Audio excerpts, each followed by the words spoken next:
Какое частое и изъезженное высказывание «дом с привидениями». В детстве меня очень часто пугали им, когда были особенно недовольны. Но никакого чувства страха я перед ним никогда не испытывал, в привидения вообще не верил, даже пытался снимать что-то подобное на камеру, и убеждался в правоте своих мыслей, ибо ничего потустороннего на пленке никогда не было. У меня были друзья, которые уверяли меня, что якобы видели настоящих призраков, к тому же еще и злых, но и к этому я относился весьма и весьма скептически. Даже когда я бродил по жутким заброшенным местам, ничего такого не видел и естественно бояться было нечего. Но один из моих знакомых все твердил и твердил мне, что паранормальное на свете существует, что есть знаменитые места, и даже дома, где психически здоровый человек не протянет и дня. Настолько рассмешило все это, что я решил покончить с этим раз и навсегда. Доказать, так сказать, что ничего подобного на свете не существует и что всему есть логическое объяснение. «Хорошо», — сказал я, — «если я проведу пару дней в одном из твоих домов, ты наконец признаешь, что это выдумки. Просто мне до боли смешно тебя слушать». «Конечно, вот сейчас все и проверим». В его голосе слышались нотки удовлетворения и даже радости. «Знаешь, у нас в Америке ведь много домов со странностями, но самый странный находится на самой окраине. И более того, там никогда не светит солнце, а отъедешь от него метров на 200-300, и уже солнечный день. Поживешь там абсолютно 1-2 дня. No проблем», — коротко отрезал я. Теперь меня раздражала чушь, которую он тут наговорил. Но разве бывает такое, чтобы возле дома солнца не было, а в 2 метрах было? Ты еще будешь жалеть, что поспорил со мной. И вот я собрал все необходимое для ночевки в этом доме: зубную пасту, надувную кровать, ибо дом в очень плохом состоянии, iPhone, чтобы не скучно было, ну и пару комиксов, а также немного еды и питья. Прежде чем поехать туда, решил разузнать что-нибудь об этом доме. К моему удивлению, из старых жильцов нашлась одна единственная женщина. Но и тут уже не к моему удивлению. Она на все лады принялась меня отговаривать, говорила, что если я туда войду, они меня ни за что не отпустят. Она, по ее словам, была единственной выжившей, которую отпустили из того дома без всяких последствий. Она умоляла позвонить в специальную службу и снести этот дом. Я пообещал ей, что как только я закончу, так сразу последую ее совету, ибо мне это строение тоже особой радости не доставило, как только я его увидел. Просто огромный пустырь, небо, как ни странно, облачное без солнца, хотя я ехал сюда и солнце светило вовсю, а когда оно пропало, я не заметил.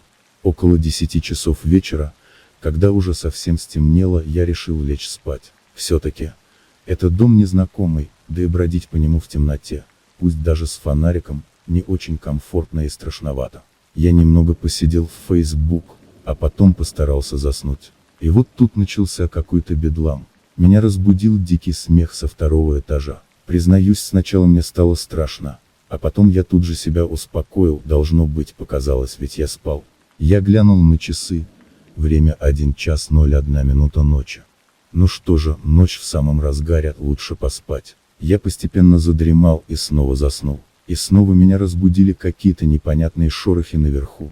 Это был детский плач и ревущий мужской бас. Вот теперь у меня душа ушла в пятки, я глянул на часы, и они как назло показывали 2 часа 02 минуты ночи.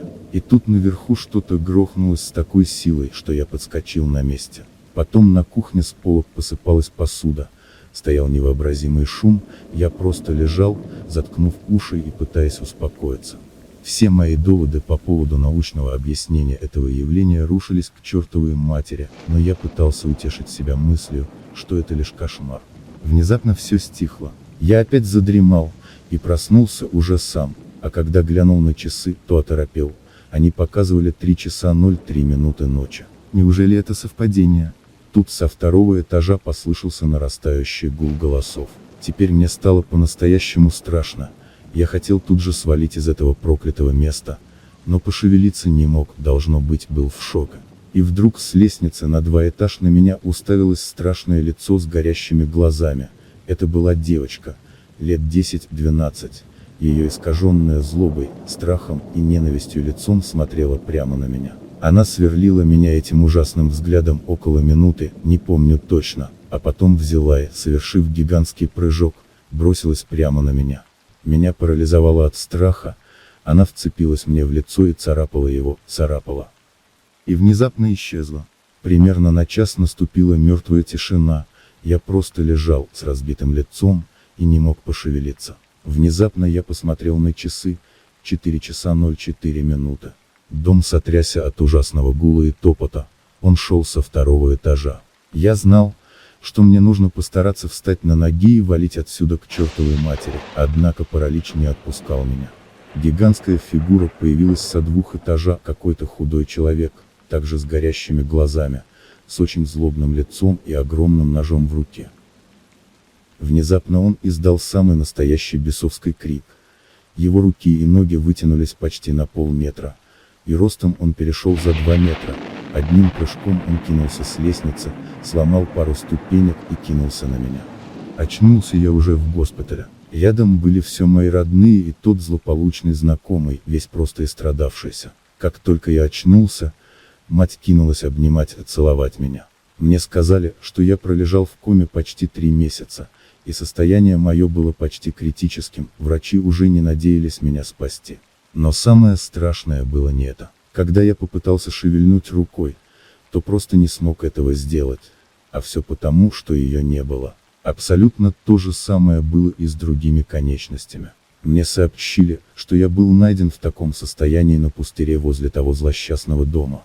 Теперь он уже снесен, чтобы больше невинные подростки не пострадали. Этот случай полностью потряс меня, разбил. Но теперь я научился ценить жизнь и понимал, насколько легко мы ее можем потерять. А то, что произошло со мной в том доме, могло случиться, думается мне, с каждым. Сейчас я уже в преклонном возрасте, однако во всякую нечисть до сих пор не верю и верить не собираюсь.